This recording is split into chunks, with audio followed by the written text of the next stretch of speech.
Había una vez 3 alegres y bellas jovencitas que asistían a una estación de radio para llevar adelante su programa de entrevistas. Mi nombre es Pepe y todos los viernes las acompaño. Buenas noches, profesionales. Buenas noches, Pepe. Ya volviste, Masa, ubicate. Estás de este lado del planeta, Masa. ¿Estamos hablando de mí? Sí. Tal cual. Siempre. Esa chica, ¿viste qué memoria que tiene? Es impresionante, yo la admiro. Y qué linda voz. Eduardo, avísame cuando salgas al aire. Vías de comunicación son las siguientes. 221. ¿221? No acuerdo más. ¿Cómo que no te acordás? Te juro, te puedo dar mi teléfono si querés. Mírame. Yo quiero comentar algo que no tiene nada que ver con nada, pero es muy importante. Mi incoherencia, me hago cargo. Bien, muy contenta de darle una nueva identidad que no me corresponde. Se hizo un silencio extraño, ¿no? En la mesa. Sí, te voy a decir que sí. Palo para la locutora. Papando mosca. ¿Te quejas de que no tenés lo que hacer? Sos el bendito. Con esa cabellera que te caracteriza. Sí. Tenía pelo. Ella me maltrata. Más de histeriqueo.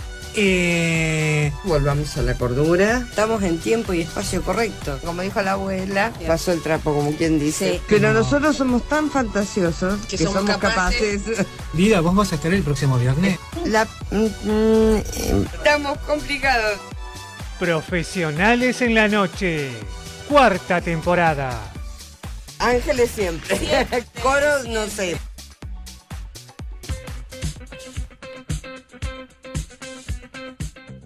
Ahora también podés escuchar nuestro programa en forma simultánea con la radio a través de YouTube. Búscanos como programa de radio Profesionales en la Noche. Este es el programa 213 y no te olvides de suscribirte a nuestro canal. Hola, muy buenas tardes. ¿Cómo andan, amigos de Profesionales en la Noche? Una nueva noche nos acompaña hoy hasta las 22:30 horas, disfrutando de la mejor música, de las mejores entrevistas y por supuesto de nuestra compañía. Sola se alababa, che. Un desastre, pero bueno, sí.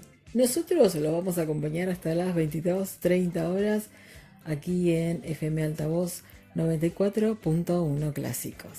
Cristina Massa, buenas tardes como siempre para usted. Esto no ha variado, no hay cuarentena, no hay ASPO, no hay DISPO que haga que usted asuma que a partir de las 9 de la noche es de noche. Pero bueno, acá estamos, otra vez en Profesionales en la Noche, con esa simpatía característica de Cristina y sí, por supuesto, con nosotros que somos lo mejor que hay en la radiofonía argentina y platense. Buenas noches para todos y un lindo programa a disfrutar. Y estuvimos de cumpleaños, estuvimos de aniversario, no pudimos festejar. Nos faltó la torta, nos faltó la bengalita, nos faltó el brindis de todos los años, festejar con el señor Eduardo, con el señor Silingo que viene después. Son cosas que uno va perdiendo, pero que espero que pronto recuperemos. Mientras tanto, vamos a pasarle las vías de comunicación con la gente de Profesionales en la Noche. Esta gente linda de Profesionales en la Noche. Muy buenas noches para todos. Y Sonia, sí, tenés razón. No hay ASPO, no sabemos si hay DISPO, se supone que sí, pero lo que sí estamos seguros es de que el bichinio sigue dando vueltas, por lo tanto nos tenemos que seguir cuidando. María Cristina, es verdad, estuvimos de cumpleaños, porque nosotros somos así. Nos gusta tanto tener un festejo que cumplimos 2 veces al año. Y por supuesto este cumpleaños también lo vamos a agendar para cuando podamos hacer un mega fiestón y festejar todos los cumpleaños juntos, los nuestros, los suyos, los tuyos, los míos y los de este programa tan hermoso que dimos en llamar Profesionales en la Noche. Buenas noches Lida, buenas noches Dudu, buenas noches Archipiélago que siempre nos está escuchando. Muy buenas noches, profesionales, oyentes de Profesionales. Un viernes más trabajando desde casa para acompañarnos de 21 a 22:30, como dijeron nuestras compañeras, y con DISPO, por favor, mantenemos la distancia. Todavía no terminó esta lucha contra este bichito asqueroso. Pero bueno, lo vamos a lograr. Buen programa, esperamos que todos lo disfruten. Pueden mandarnos un audio a través de nuestro WhatsApp al 221-558-2118, buscarnos en Facebook como Pepe de Radio o bien Profesionales en la Noche, buscarnos en YouTube en nuestro canal como Programa de Radio Profesionales en la Noche y también escucharnos a través del link de la radio que es www.fmaltavoz941clásicos.ar. Recuerden, somos Profesionales en la Noche y estamos hasta las 22:30 horas. Ahora también podés escuchar nuestro programa en forma simultánea con la radio a través de YouTube. Búscanos como Programa de Radio Profesionales en la Noche. Estudio Jurídico Fidalgo, Familia y Sucesiones, calle 7, número 668, oficina 24. Teléfonos 15 494 7774. Consultas martes y jueves de 16 a 18 horas. Hoy nos acompañan Profesionales en la Noche la doctora María Victoria Mijailov. Ella es abogada recibida en la Universidad Nacional de La Plata, magíster en estudios de género de la Universidad Complutense de Madrid. Muy, pero muy buenas noches, Victoria, ¿cómo estás? Encantados de tenerte en nuestro programa. Buenas noches, hola a todos y a todas. Muchas gracias por invitarme. Es un placer estar en el programa con ustedes. Uno de los temas de los cuales vos estudiaste muchísimo ha sido el escrache en lo que es el movimiento feminista. ¿Es así? ¿Nos podés contar algo al respecto? Sí, así es. El escrache fue el tema de mi trabajo de fin de máster, por el cual me recibí de magíster en estudios de género. Me dediqué a estudiar los escraches que realizan las mujeres a sus agresores en redes sociales. Realicé 10 entrevistas a mujeres de la provincia de Buenos Aires, en el cual indagué sobre determinados puntos del escrache. Específicamente, los interrogantes eran en base a las causas del escrache, las motivaciones que tienen estas mujeres para hacer los escraches. Analicé las consecuencias que conlleva el escrache, tanto para la mujer escrachante como para el varón escrachado, siempre de la perspectiva de la mujer que realiza el escrache, y si existía algún nexo de causalidad entre la denuncia pública, es decir, entre el escrache propiamente dicho, y el funcionamiento de la justicia, si entre estas dos cuestiones existía alguna vinculación.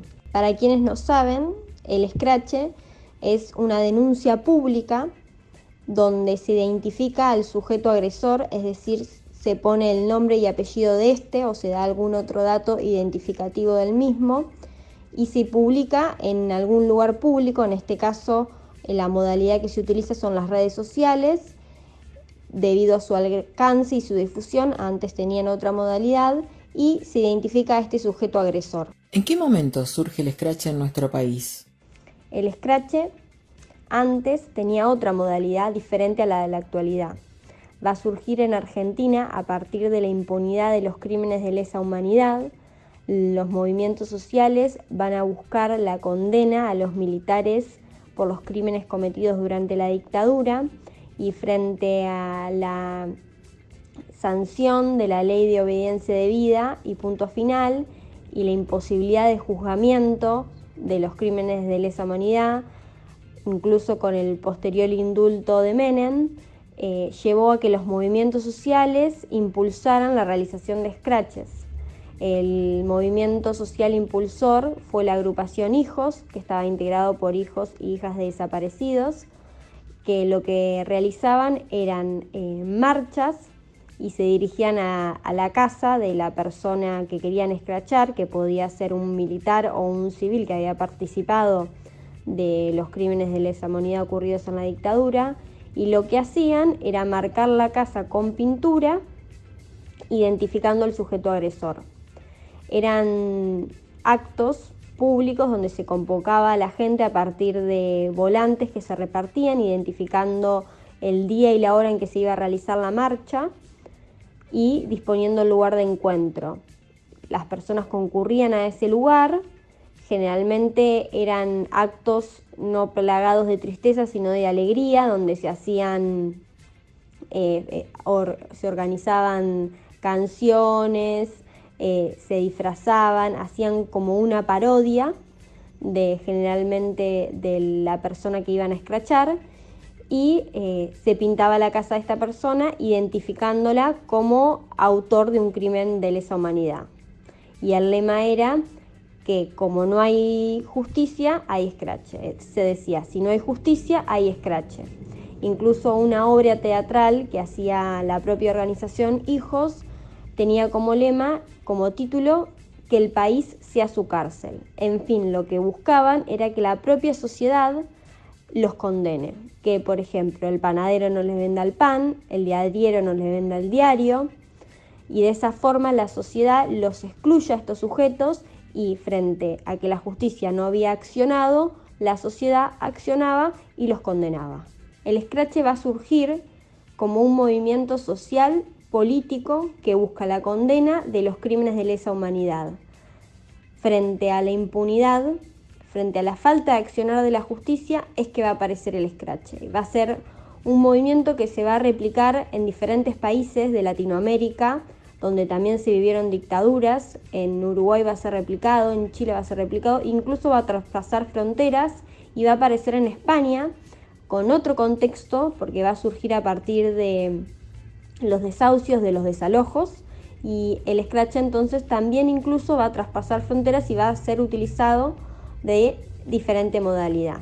¿Y de qué manera es reapropiado el escrache por el feminismo aquí en Argentina?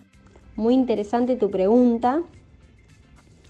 Lo cierto es que el feminismo va a reapropiarse del escrache de diferente modalidad a la que existía anteriormente. La globalización hoy permite que existan las redes sociales y que estas mismas sean utilizadas porque tienen mayor alcance y una rápida difusión. Lo cierto es que el escrache va a surgir en otros lugares del mundo, no con el nombre escrache como tal, pero sí con su significado. En Estados Unidos, por ejemplo, el movimiento Me Too, que fue el movimiento que impulsó las denuncias de violencia sexual que ocurrían en lo que es todo el mundo actoral. Se va a denunciar a un productor de cine muy conocido de Hollywood por las violencias sexuales a través de un hashtag, y se va a replicar en Twitter rápidamente, y las mujeres van a contestar esta cadena de denuncias replicando también las violencias sexuales que ellas habían vivido, y esto se va a hacer conocido mundialmente. Fue uno de los hashtags que más fue difundido y replicado por diversas mujeres. En Argentina, un hashtag que también fue muy difundido fue el de Mirá cómo nos ponemos, que fue el que impulsó Tema Fardín a partir de la denuncia al actor Juan D'Artés, que conllevó también a que muchas mujeres se animaran a denunciar violencias sexuales. Ahora, la diferencia de estas denuncias con lo que puede tener un escrache concreto es que muchas de estas denuncias solamente implicaban contar relatos, es decir, contar una violencia sexual y no identificar al sujeto que la había realizado. El escrache propiamente dicho, para que se configure, como mencioné, requiere que se diga quién es el sujeto que cometió el delito. No basta con relatar la violencia. En ese caso no sería propiamente un escrache. Entonces, lo que va a hacer el feminismo va a reapropiarse de esta herramienta frente a la falta de justicia que encontraba, o la deficiencia de la justicia que encontraba, para condenar a los agresores por violencia de género. Entonces, las mujeres van a tomarse de esta herramienta como búsqueda de justicia social. Van a utilizar el Twitter, el Facebook o la red social que tengan a su alcance para denunciar al sujeto que las agredió por diferentes motivos que las conllevan a utilizar esta herramienta y acceder o no a la justicia, depende del caso concreto. Es decir, que el escrache para el movimiento feminista se va a convertir en la herramienta que las mujeres tienen a su alcance para denunciar las violencias de género que transitan o transitaron. Va a ser aquella herramienta que va a ser utilizada no solo a nivel individual, sino a nivel colectivo, como grupo, como grupo feminista, como grupo de mujeres que luchan contra la violencia patriarcal. Entonces se va a convertir en una herramienta de uso político, colectivo, que tiene gran peso y que al fin y al cabo busca visibilizar las violencias que vivencian las mujeres. Y este es un buen momento para compartir con ustedes un poquito de música.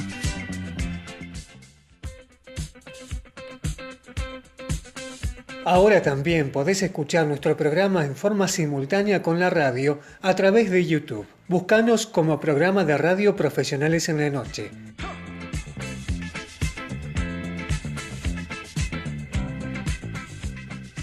María Cristina, continuamos con tu entrevista.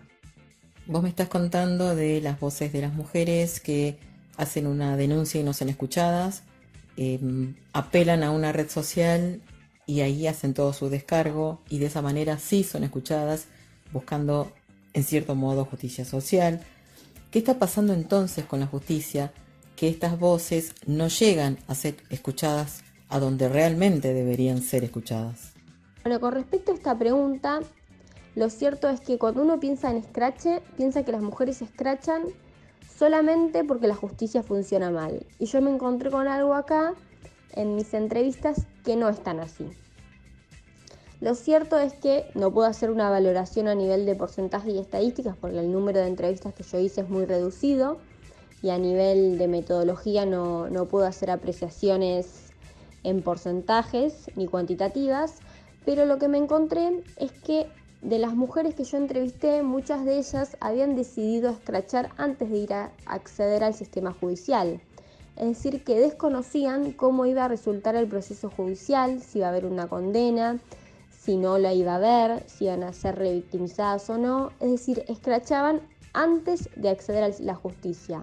Obviamente por parte de ellas había un descreimiento de la justicia que iba a funcionar o que iba a creer en su palabra. Pero también me encontré que muchas de las mujeres que luego accedieron a la justicia se vieron contenidas por el sistema judicial, se sintieron escuchadas por el sistema judicial y aún así escracharon. A pesar de ello, escracharon. Ahora bien, quiero aclarar con respecto a esto que uno se sienta contenida en el sentido de escuchada, atendida correctamente por la justicia, no quiere decir que el resultado del proceso vaya a ser satisfactorio para la mujer. Y ahí nos encontramos con un problema, que no es tanto el problema del funcionamiento de la justicia, sino el problema de a veces lo que se espera de la justicia y lo que la justicia puede dar. Es decir, a veces no es un problema en el funcionamiento de la justicia, sino de las normas que tenemos. Sucedía que por ahí las violencias que denunciaban eran violencias graves, pero que el tipo de denuncia no iba a conllevar a una condena penal, porque no se trataba de un delito penal. Voy a resaltar que, por ejemplo, hechos de violencia psicológica no conllevan a una condena penal. No entraban en la tipificación de un delito, por lo cual no iban a tener una condena, sino, por ejemplo, una medida de prohibición de alejamiento del sujeto agresor. Y en otros casos que sí había un proceso penal donde había una denuncia, por ejemplo, por abuso o por violencia física o agresiones o amenazas. En ese caso, el procedimiento penal, en su mayoría de las personas que entrevisté, algunas no había finalizado, por lo cual todavía no conocían el resultado del mismo.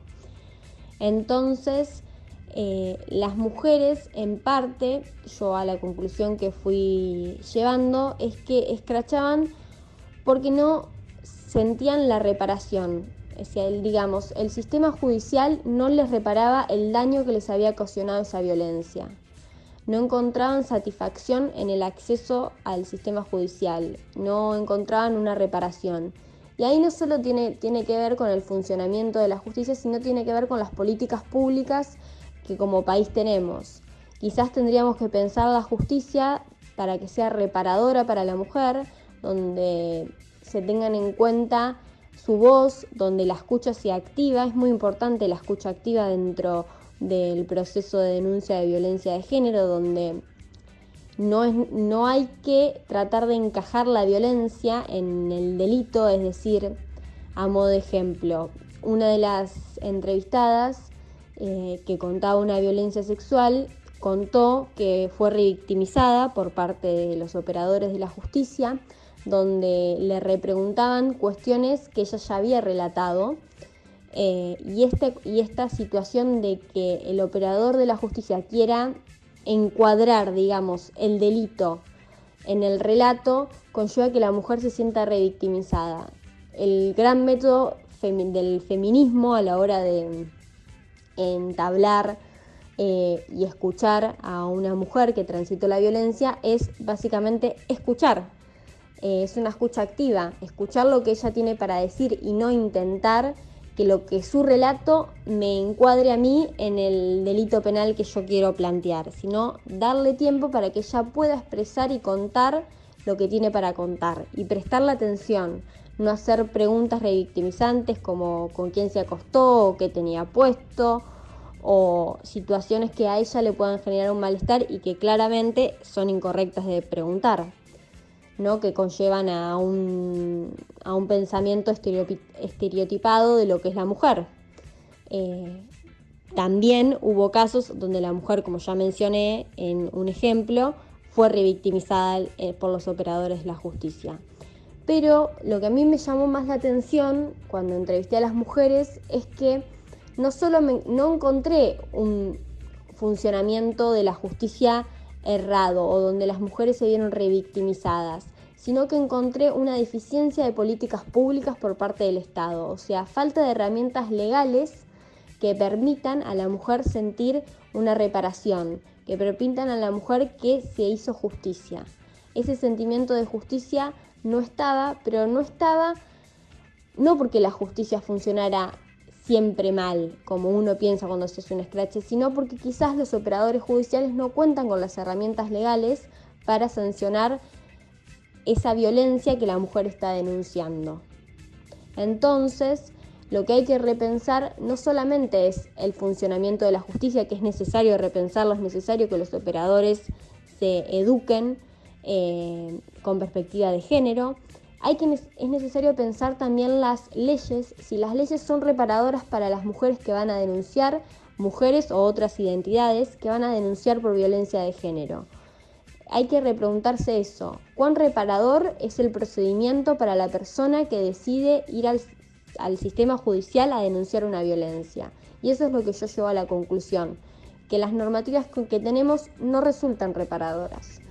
Por eso la mujer necesita y va en busca de otra vía para buscar la sanación, para buscar la reparación, para sentir que hay algún tipo de justicia. Continuamos en Profesionales en la Noche hasta las 22:30 horas, como todos los viernes, aquí en Radio Altavoz. Y recordá que si querés escuchar un programa que ya fue emitido, podés hacerlo buscándonos en YouTube como Programa de Radio Profesionales en la Noche, suscribirte a nuestro canal y allí vas a encontrar todos los programas que salieron al aire durante estas 4 temporadas.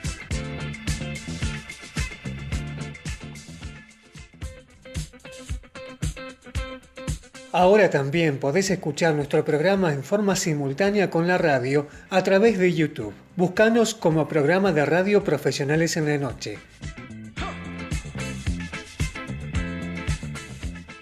Hasta las 22:30 estamos aquí en Profesionales en la Noche y ahora continuamos con la entrevista que Cristina le realizó a la doctora Victoria Mijailovsky. Contame, por favor, en esta investigación que vos hiciste, ¿cuáles son las causas que llevaron a estas mujeres a realizar los scratches y las consecuencias de los mismos? Bueno, con respecto a las causas del scratch, en las entrevistas que yo hice me encontré que las motivaciones por las cuales las mujeres decidían escrachar eran diversas. En un principio tenían que ver con las emociones y los sentimientos que ellas transitaban, necesitaban escrachar para desahogarse, para relatar, contar lo que ellas habían transitado y vivido. necesitaban liberarse de aquel sentimiento que las dañaba, entonces necesitaban hablar, necesitaban contar y desahogarse. Esa fue una de las causas que las conllevaba, las impulsaba a hacer el escrache. Después también me encontré que hacían el escrache porque buscaban una condena social. La frase repetida y replicada por ellas es que querían sacarle la careta a ese sujeto que se presentaba frente a las otras personas como, voy a repetir frases dichas por ellas, como buen padre, buen amigo, buen novio. Querían sacarle las caretas a esos sujetos y que las personas pudieran identificarlas.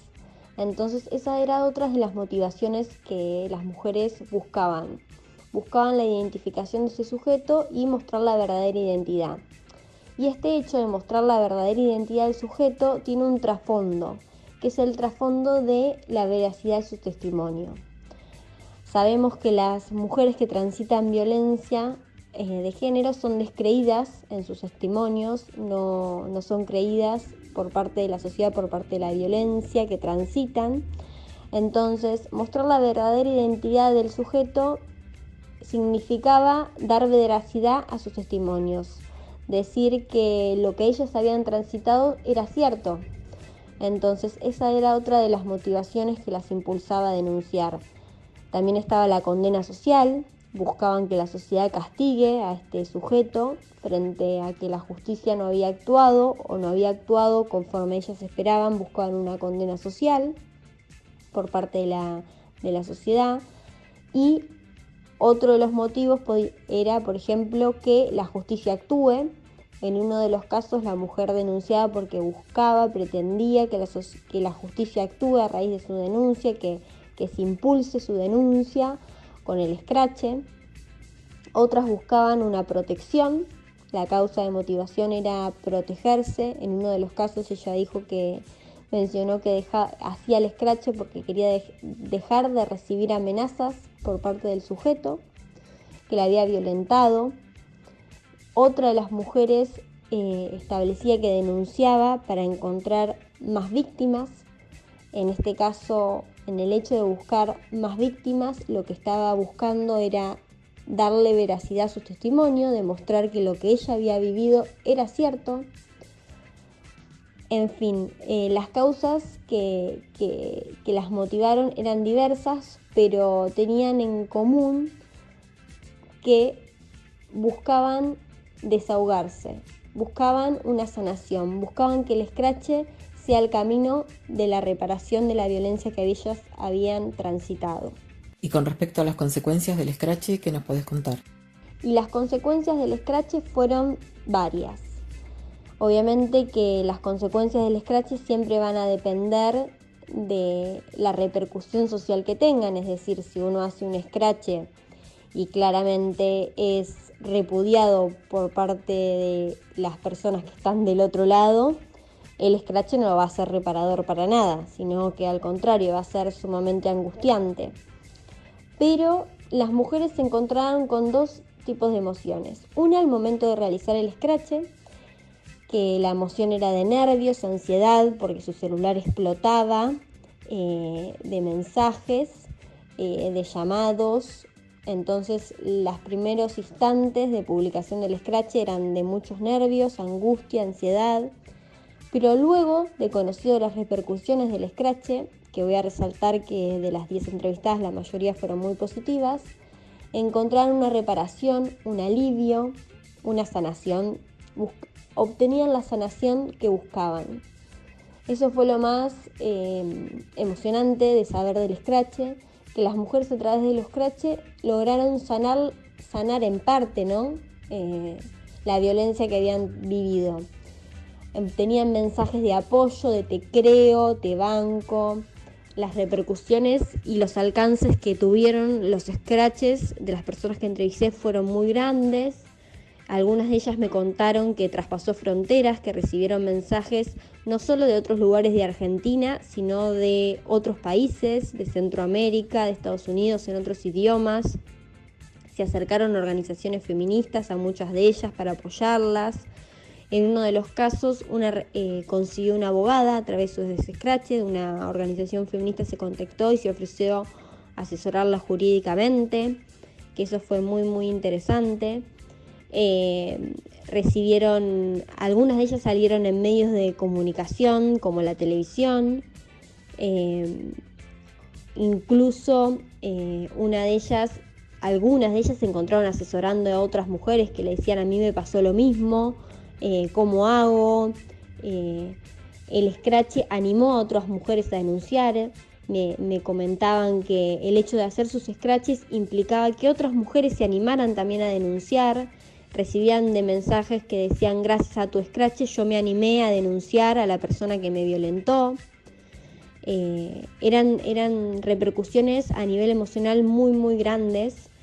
Me conllevó a determinar que el scratch conllevaba a un efecto dominó, es decir, que al momento de publicar una mujer el scratch conllevaba a que otras mujeres publicaran nuevos scratches, conllevaba a la sororidad, es decir, a la alianza y al acompañamiento entre mujeres, porque se creaban lazos entre mujeres que se apoyaban y se acompañaban en momentos difíciles donde una mujer decide exponer una intimidad y contar sin saber cómo va a repercutir del otro lado. Entonces apareció la sororidad como elemento del feminismo tan conocido y tan hermoso.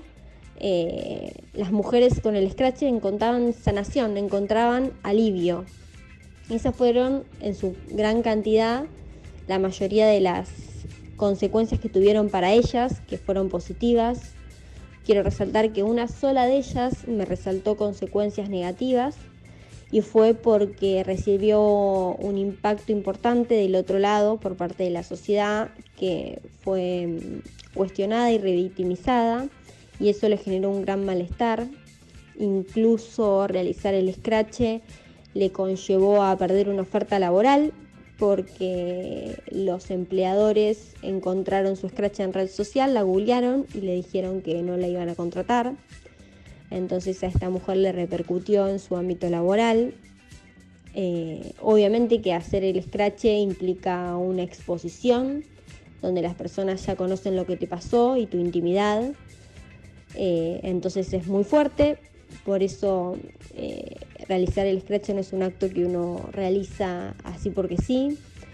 Quiero resaltar que el scratch es meditado. Encontré que el scratch no es un acto impulsivo, sino que es pensado por estas mujeres, donde hay una planificación por detrás, donde se sientan, lo escriben, en su mayoría consultaron con terceras personas, le mostraron lo que iban a publicar. Es un acto que es pensado porque tiene consecuencias y las mismas son analizadas por ellas. Y también con respecto a las consecuencias, quiero resaltar que las consecuencias que tuvieron para los varones escrachados, porque así como las mujeres escrachantes están haciendo una denuncia pública, también entran en juego los derechos de los varones escrachados, y se les consultó a las mujeres si tenían conocimiento de las repercusiones que habían tenido el scratch en la vida de los varones escrachados, de los sujetos escrachados, y mencionaron que muchos de ellos perdieron sus puestos de trabajo.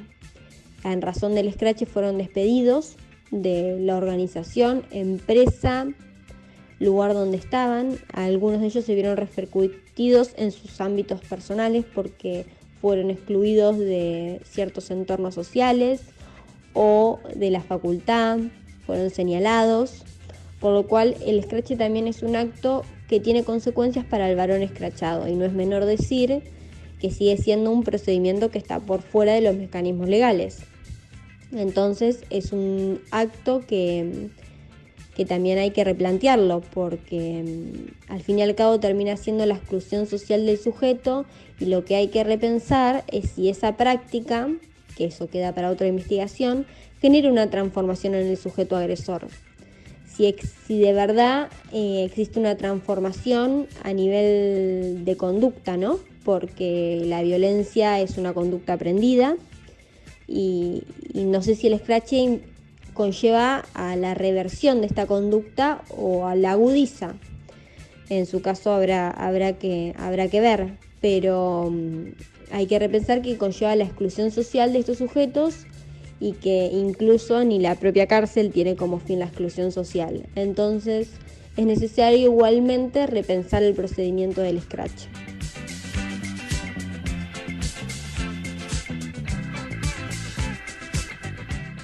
Bueno, como siempre, cuarentena y en todos los tiempos, desde que estamos en Profesionales a la Noche, el tiempo se nos va. Tenemos que ir a una pausa.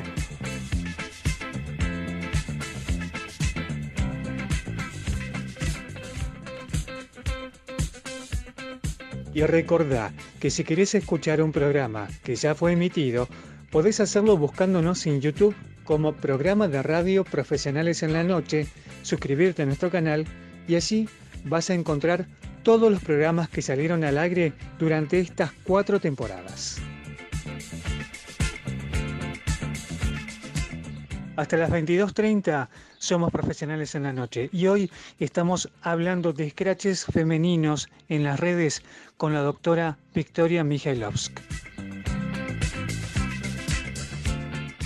¿Estas entrevistas también las abordaste desde algún punto de vista sociológico, como para abarcar también otra área que no sea la jurídica solamente? Sí, principalmente el análisis que hice no fue jurídico. En un momento había pensado en establecer un análisis de confronte de derechos del scratch entre la mujer escrachada y el varón escrachado, pero excedía los lineamientos de mi investigación y el tiempo que podía dedicarle. Entonces lo que hice fue analizar las entrevistas creando categorías de análisis, estableciendo elementos en común que tenían entre todas las mujeres que fui entrevistando. Por eso creé la categoría de causas, donde establecí diferentes ítems y diferentes causas que habían conllevado a las mismas a realizarlas. Y utilicé otra categoría de consecuencias, donde establecí diferentes tipos de consecuencias que coincidían entre las mismas, que implicaban lo que les implicó la realización del scratch. También hice otra categoría con respecto a la justicia, justamente como expliqué cómo fue el procedimiento en la justicia en el caso de las mujeres que habían denunciado, si había sido revictimizante o no, en qué momento habían decidido acceder a la justicia, si antes o después del scratch, si habían tenido un resultado en la justicia o no, si había habido una condena o no. Con respecto también al proceso de redacción del scratch, indagué cómo había sido ese proceso, si el proceso había sido, digamos, impulsivo o no, había sido programado, se habían consultado con terceras personas. También me encontré con un análisis feminista. Algunas de ellas replicaban que escrachaban porque el contexto social y político del país con respecto al feminismo sentían que las iba a acompañar. Incluso una de ellas había realizado 2 scratches a 2 sujetos distintos por 2 violencias distintas en 2 momentos históricos del país totalmente distintos. Uno mucho más viejo, donde los feminismos en el país no tenían tanta fuerza, donde fue altamente repudiada por la sociedad, y hizo otro scratch en tiempos más actuales, en el año pasado exactamente, y había sido acompañada y apoyada por parte de la sociedad, lo que demuestra un cambio, una transformación que está habiendo por parte de la sociedad. La influencia de los feminismos, cómo han modificado los patrones de conducta en general, y cómo hoy la denuncia por violencia de género tiene una recepción distinta a la que tenía antes. Entonces, mi análisis principalmente no fue tan jurídico, porque no fue de analizar las normas, sino más de analizar la información que me brindaban en las entrevistas, el contenido de las mismas, desde una mirada más sociológica y psicológica, con las herramientas que, una tiene, que no es ni socióloga ni psicóloga, pero ese fue mi análisis, y fue para mí muy, muy interesante, porque fue salir de lo que es mi profesión y encontrarme con un mundo muy lindo para seguir investigando. ¿Y qué es lo que te llevó a vos a interiorizarte tanto con respecto a este tema del escrache de las mujeres en las redes sociales? Bueno, a mí me impulsó un poco lo relacionado con mi profesión. Me intrigaba si por detrás del escrache había un mal funcionamiento de la justicia, si había una deficiencia en las políticas públicas, qué pasaba detrás, o sea, qué sucedía, porque bueno, hoy los scratches son virales, o sea, uno puede acceder fácilmente a un scratch y ver cómo es, pero no sabe qué hay por detrás. Es decir, ¿qué le impulsó a esa mujer a realizar el scratch? ¿Por qué estaba haciendo ese scratch? ¿Por qué decidía exponer su intimidad, algo doloroso de su vida, a una red social, sabiendo, digamos, o inconscientemente por ahí no dimensionando el alcance que él mismo puede llegar a tener, ¿no? ¿Qué había por detrás de eso? Eso me impulsaba. Quería conocer qué les motivaba a realizarlo, un poco relacionado con la justicia. Y también me intrigaba qué pasaba después, ¿no? Porque cuando uno lee un scratch, nunca sabe qué pasa después, qué le pasó a esa mujer después, qué pasó con el sujeto escrachado. Queda ahí sin saber. Yo cuando empecé a investigar me encontré con que muchas investigaciones analizaban los scratches, es decir, analizaban los contenidos de los scratches, tomaban los scratches de redes sociales y analizaban lo que la mujer denunciaba, que generalmente denuncia hechos de violencia, relata los hechos, puede ir acompañado el scratch de prueba, ¿no? Como por ejemplo por fotos o por ejemplo con la denuncia policial, depende cada uno, ¿no? Pero quedaba ahí, yo no sabía que había más allá de eso. Entonces me impulsaba a conocer el trasfondo de lo que vivía la mujer, que le impulsaba y cuáles eran las consecuencias de ese scratch para ella, si le había servido o no exponerse, si le había sido reparador, si había sentido un alivio, si había hecho la denuncia porque la justicia no había actuado. Quería conocer el trasfondo. Entonces eso era lo que me impulsaba a estudiar, digamos, este fenómeno. Claramente hay que resaltar que el scratch como herramienta va a surgir frente a una deficiencia, ¿no? Eso no se puede negar. La mujer utiliza esta herramienta porque existe una deficiencia por parte de la herramienta legal, ¿no? Que hay que ver si, como yo mencioné, que creo que en parte es por parte de la deficiencia en las formas de creación de las normas, sino en la perspectiva que tienen las normas hoy en día, ver qué es lo que sucede detrás, ¿no? Porque obviamente a nadie le es lindo contar en una red social lo que está viviendo en su vida, ¿no? Y contar también una situación dolorosa. Generalmente la gente cuenta en la red social es más de aparentar, ¿no? Y contar algo así tan fuerte y exponerse, digamos, a lo que la sociedad pueda decir con respecto a ello no es nada fácil ni lindo. Entonces claramente el scratch muestra también una deficiencia, que eso también me motivaba a conocer que esa deficiencia por qué es, qué hay por detrás. Una cosa que también me parece interesante contar, que encontré cuando hice la investigación, es que en parte también las mujeres, cuando hacen los scratches, lo que buscaban es que el sujeto scratchado sufra al menos un poco de lo que ellas sufren. Siempre analizado, quiero resaltar esto que es de su perspectiva, porque yo no entrevisté a un sujeto escrachado, entonces no sé los sentimientos y emociones que esta persona tiene, ¿no? Pero las mujeres percibían que los varones a los que ellos denunciaban continuaban con su vida libremente, sin ningún conflicto, mientras ellas se encontraban transitando un montón de secuelas psicológicas y físicas producto de las violencias, ¿no?